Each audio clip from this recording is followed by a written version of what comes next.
বলো।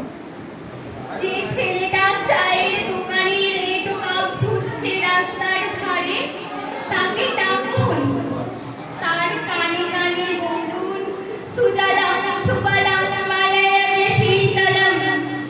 হ্যাঁ, বেশ সুন্দর করে বললাম। যে মেয়েটা চাকরির নাম করে রোজ সকালে ট্রেনে সেজে গুজে শহরে আসছে, শরীরে